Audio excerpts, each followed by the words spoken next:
నమస్తే, welcome to our channel. నేను సిరి. TDP కీలక నేత కొన్ని వ్యాఖ్యలు అయితే చేశారు. అవినాష్ రెడ్డి గారు మరో 2 నెలల్లో అయితే జైలుకు వెళ్ళడం ఖాయమని అయితే అంటున్నారు. అయితే ఇంతగా కీలక నేత ఎవరు, ఎందుకు మరో 2 నెలల్లో వెళ్ళబోతున్నారు, ఈ అంశాన్ని మనకి వివరించడానికి మనతో పాటు ఉన్నారు Jai Bharat national party official spokesperson Chiranjeevi Nayak garu. నమస్కారం సార్. నమస్తే. జై భారత్ అండి. సార్, ఇప్పుడు చూస్తే అవినాష్ రెడ్డి గారు ఇంకో మరో 2 నెలల్లో జైలుకి వెళ్తారని చెప్పేసి టీడీపీ కీలక నేత అయితే వ్యాఖ్యలు చేశారు. ఇంతగా కీలక నేత ఎవరు, ఎందుకు మరి అంటే 2 నెలల టైం ఖచ్చితంగా వాళ్ళు ఎలా చెప్తున్నారు సార్? అంటే ఇప్పుడు కీలక నేత ఎవరో కాదు, నారా లోకేష్ గారు అండి. ఆయన ఈ కామెంట్ చేశారు ఈరోజు. ఏంటంటే 2 నెలల్లో గవర్నమెంట్ మారిపోతుంది, అవినాష్ రెడ్డి గారు వివేకానంద రెడ్డి కడప మాజీ ఎంపీ వివేకానంద రెడ్డి గారి మర్డర్ కేసులో అక్యూజ్డ్గా జైలుకి వెళ్తారని ఒక ధీమాతో ఆయన చెప్పుంటారు అన్నమాట. కానీ అవినాష్ రెడ్డి గారు ఆయన వివేకానంద రెడ్డి గారి మర్డర్ కేసులో ఎప్పుడో జైలుకి వెళ్ళాల్సిన వ్యక్తి. అయితే ఆయన ఎంపీ పదవి కొంతవరకు ఆయన ప్రొటెక్ట్ చేస్తూ ఉంటే, వాళ్ళ అన్న ముఖ్యమంత్రిగా ఉండటం వల్ల, ఆంధ్రప్రదేశ్ ముఖ్యమంత్రిగా జగన్మోహన్ రెడ్డి గారు ఉండటం వల్ల ఆయనకు కష్టం వచ్చిన ప్రతిసారి ముఖ్యమంత్రి పదవిని అడ్డం పెట్టుకుని ఢిల్లీ వెళ్ళి కేంద్రం పెద్దల కాళ్ళు మొక్కేసేసి అవినాష్ రెడ్డి వాళ్ళ తమ్ముడు అరెస్ట్ కాకుండా కాపాడుకుంటున్నాడు జగన్మోహన్ రెడ్డి గారు.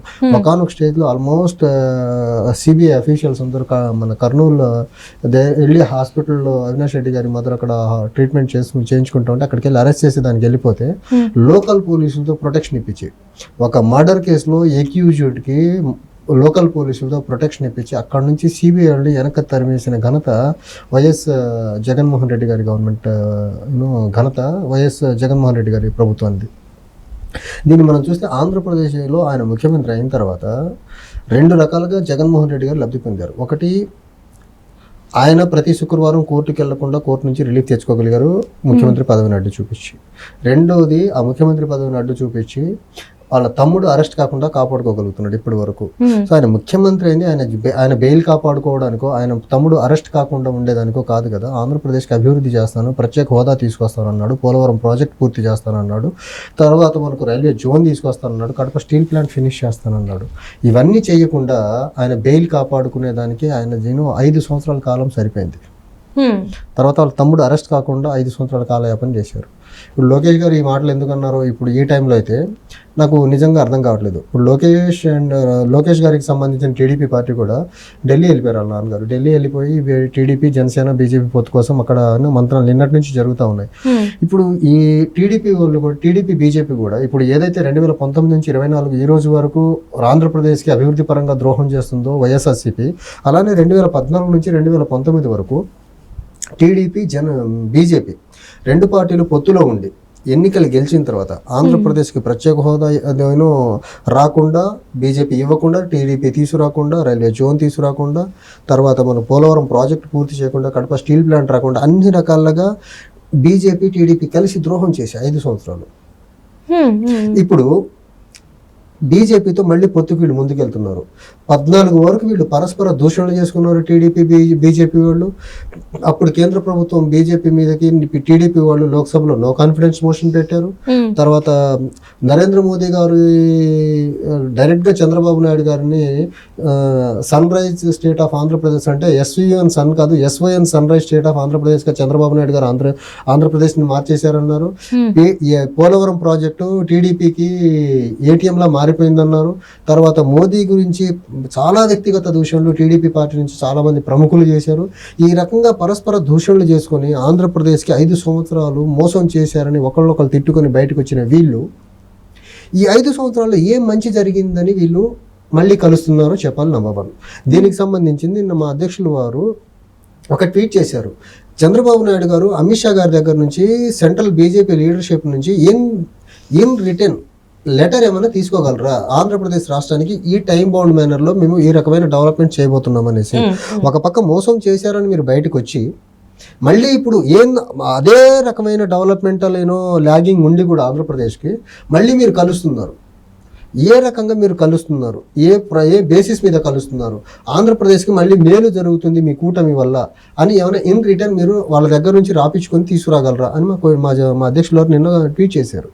సో బీజేపీ 10 సంవత్సరాలుగా ద్రోహం చేస్తున్నప్పటికీ ఆంధ్రప్రదేశ్కి టీడీపీ వాళ్ళు, వాళ్ళతో పాటు జనసేన వాళ్ళు కూడా ఎందుకు బీజేపీని మళ్ళీ అంతలా ఎంటర్టైన్ చేయాలనుకున్నారో అర్థం కావట్లేదు. ఇంకోటి వాళ్ళు అనేది ఏంటి, వైసీపీ ప్రభుత్వం అవినీతిలో కూరుకుపోయింది, జగన్ ఎలాగో జగన్ ఓడిపోతాడు అని అనుకున్నప్పుడు మీరు ఇండివిజువల్ గా సింగిల్ గా పోటీ చేయొచ్చు కదా. మీరు ఎందుకు కూటమిగా వస్తున్నారు? రాని బీజేపీని ఎందుకు లాక్ వస్తున్నారు? అంటే బీజేపీకి అక్కడ అసలు ఆంధ్రాలో ఓటు బ్యాంక్ లేదు అంటే 1% ఓటు వాళ్ళకు ఉంది. అలాంటి పార్టీని వీళ్ళు ఎందుకు ఎంటర్టైన్ చేస్తున్నారు? సరే ఓట్ బ్యాంక్ ఎంత ఉన్నా కానీ వాళ్ళు ఆంధ్రప్రదేశ్కి 10 సంవత్సరాలుగా తీరని ద్రోహమే చేస్తున్నారు కదా, డెవలప్మెంట్ పరంగా సహకరించకుండా సెంటర్ నుంచి. అలాంటి పార్టీని టీడీపీ టైం అండ్ అగైన్ మళ్ళీ ఎందుకు తీసుకొస్తుంది? వీళ్ళు చాలా ఎక్స్ట్రీమ్ లెవెల్కి వెళ్ళి తిట్టుకున్నారు బీజేపీ అండ్ టీడీపీ వాళ్ళు. ఆ జనసేన కూడా అందులో పాత్ర. అప్పుడు జనసేన కూడా బీజేపీని చాలా అన్ని రకాలుగా తప్పుపట్టింది, మాకు ఇవ్వట్లేదు, మాకు పాచిపోయిన లడ్లు ఇచ్చారు ప్రత్యేక హోదా ఇవ్వకుండా అనేసి. ఇప్పుడు పాచిపోయిన లడ్లు ఎప్పుడు బ్రష్ చేసి నీట్గా చేశారో ఆ పవన్ కళ్యాణ్ గారు కూడా దీనికి ఆన్సర్ చేయాలి. మీరు ఏ బేసిస్ మీద ఆంధ్రప్రదేశ్ రాజకీయాల్లోకి బీజేపీతో పొత్తు పెట్టుకుంటున్నారు? పొత్తు పెట్టుకోవడం వల్ల ఆంధ్రప్రదేశ్కి ఇప్పుడు 10 సంవత్సరాలుగా ఆగిపోయిన ప్రత్యేక హోదా కానివ్వండి, రైల్వే జోన్ కానివ్వండి, కడప స్టీల్ ప్లాంట్ కానివ్వండి, రాజధాని కట్టడం కానివ్వండి, ఏ టైంలో ఏ మేనర్లో మీరు కానీ ఫినిష్ చేస్తారో ఇన్ రిటర్న్ బీజేపీ దగ్గర నుంచి ఏమైనా రాపించుకురాగలరా? మీరు ఏది రాపించుకోకుండా, ఏది ఇన్ ప్రిన్సిపల్ వాళ్ళ దగ్గర నుంచి ఒక కన్సల్ట్ తీసుకోకుండా మీరు ఇలా లోపాయికారిగా ఒప్పందం తూతు మంత్రంగా పొత్తు పెట్టుకుని ముందుకెళ్ళి మళ్ళీ బీజేపీ కానీ సెంటర్లో పవర్లోకి వస్తే ఇప్పుడు 10 సంవత్సరాలు ఆల్రెడీ నష్టపోయింది ఆంధ్రప్రదేశ్, ఇంకొక 5 సంవత్సరాలు నష్టపోదని గ్యారెంటీ ఏంటి? దీనికి బీజేపీ టీడీపీ వాళ్ళు జనసేన వాళ్ళు ఏ రకమైన అష్యూరెన్స్ ఇవ్వగలరు ఆంధ్రప్రదేశ్ ప్రజలకి? అంటే ఆల్రెడీ జనాలు అనుకుంటుంది ఏంటంటే మీరు 10 సంవత్సరాలు అంటున్నారు, ఆల్రెడీ 20 సంవత్సరాలు వెనక్కిపోయింది అని చెప్పేసి అంటున్నారు. అంటే ఇప్పుడు ఈ 10 సంవత్సరాలు డెవలప్మెంట్ దూరంగా ఉండటం వల్ల 20 సంవత్సరాలు కాదు 30 సంవత్సరాలు వెనక్కి వెళ్ళినట్టే. మనము ఈ 10 సంవత్సరాల్లో జరగాల్సిన పని ఎలాగూ జరగలేదు. నెక్స్ట్ 5 years లో మనం మొదలు పెడితే అప్పుడు అది ఆ ఫ్రూట్స్ వచ్చేదానికి ఇంకో 10 years పడుతుంది, డెవలప్మెంటల్ ఫ్రూట్స్ రాష్ట్రం చేతికి అందేదానికి. సో ఈ రకంగా ఆంధ్రప్రదేశ్ 20-30 సంవత్సరాలు డెవలప్మెంటల్ పరంగా వెనకబడిపోయింది. దీన్ని ఎలా అడ్రస్ చేస్తారు మీరు? బీజేపీతో 10 సంవత్సరాలుగా ద్రోహం చేస్తున్న బీజేపీతో మీరు చేతులు కలిపేసి ఇప్పటి వరకు జరిగిన డెవలప్మెంటల్ వ్యాక్యూమ్ ని ఎలా అడ్రస్ చేయబోతున్నారో టీడీపీ జనసేన వాళ్ళు ఆన్సర్ చెప్పాలి కదా. ఇప్పుడు వీళ్ళు కొత్తగా ఏర్పడిన కూటమి కాదు, ఇంతకుముందు ఆల్రెడీ 2014 నుంచి 19 వరకు ఉన్న కూటమే డెవలప్మెంట్ కి సెంటర్ సహకరించలేదని బయటకు వచ్చారు. టీడీపీ సెంటర్ లో ఉన్న బీజేపీ ఏమో చంద్రబాబు నాయుడు గారు అవినీతి చేస్తున్నారని వాళ్ళు దూరం జరిగారు. ఒక పక్క ఏమో సెంటర్ లో ఉన్న బీజేపీ సహకరించలేదని చెప్పిన టీడీపీ జనసేన, సెంటర్ లో ఉన్న బీజేపీ ఏమో ఇక్కడ అవినీతిలో కూరుకుపోయిన టీడీపీ అని చెప్పిన వాళ్ళు మళ్ళీ ఏ బేసిస్ మీద కలుస్తున్నారు? అండ్ ఇంకొకటి ఏంటంటే సార్, ఇప్పుడు వైసీపీకి వెనక నుంచి సాయం చేస్తుందని చెప్పేసి మనకు వార్తలు వస్తున్నాయి, అంటే జనాలు నమ్ముతున్నారు వెనక నుంచి సాయం చేస్తుందని. అంటే జనాలు నమ్మడం కాదు, ఇది నిజం. బీజేపీ ఆంధ్రప్రదేశ్ లో ఉన్న ఎస్టాబ్లిష్డ్ పార్టీస్ అన్నిటికీ వెనక నుంచి బీజేపీ సపోర్ట్ ఉంది. బీజేపీ గొడుగు నీడ కిందనే ఆంధ్రప్రదేశ్ లో ఉన్న టీడీపీ, వైఎస్ఆర్సీపీ అండ్ జనసేన ఉన్నవి. వీటన్నిటికీ నీడను అందిస్తుంది సెంటర్ లో ఉన్న బీజేపీని. మరి ఎందుకు అభివృద్ధి వైపుగా అడుగులేయలేదు? ఇప్పుడు మళ్ళీ వీళ్ళతో పొత్తు పెట్టుకున్నప్పుడు మరి ఇప్పుడు హెల్ప్ చేస్తారంటారా అభివృద్ధికి? ఇప్పుడు ఆంధ్రప్రదేశ్ కి 2 ప్రధానమైన ద్రోహం చేస్తున్న అంశాలు 2 అండి. ఒకటి సెంటర్ లో ఉన్న బీజేపీ అయితే, 2 ఆంధ్రప్రదేశ్ లో అవినీతి ట్రాక్ రికార్డు ఉన్న లీడర్స్ చంద్రబాబు నాయుడు గారు కానివ్వండి, జగన్మోహన్ రెడ్డి గారు కానివ్వండి. 10 సంవత్సరాలు వీళ్ళిద్దరే ముఖ్యమంత్రిగా ఉన్నారు కదా, వీళ్ళిద్దరికి అవినీతి మరకలు ఉన్నాయి. ఈ అవినీతి మరకల్ని బేస్ చేసుకుని సెంటర్ నుంచి బీజేపీ ఇవ్వాల్సింది ఏది ఇవ్వట్లేదు. వీళ్ళు కూడా గట్టిగా అడగలేదు, ఎందుకంటే వీళ్ళ మీద అవినీతి కేసులు ఉన్నాయి కదా. గట్టిగా అడిగితే బీజేపీ మనల్ని మళ్ళీ ఏమన్నా సిబిఐ రైడ్స్ చేయించో, ఐటీ రైడ్స్ చేయించో, లేకపోతే ఈడీ రైడ్స్ చేయించో, మనల్ని లోపల జైలుకి పంపిస్తారని భయం ఉంది వీళ్ళకు. వీళ్ళు అవినీతి మరకలు ఉంటాయని బీజేపీ క్యాచ్ చేసుకుంటుంది. ఆ క్యాచ్ చేసుకుని ఆంధ్రప్రదేశ్ కి డెవలప్మెంట్ ఓరియంటేషన్ లో రావాల్సిన ఏ ఫండ్స్ కానీ ఏ ప్రాజెక్ట్స్ కానీ టైంకి ఇవ్వట్లేదు మనకు.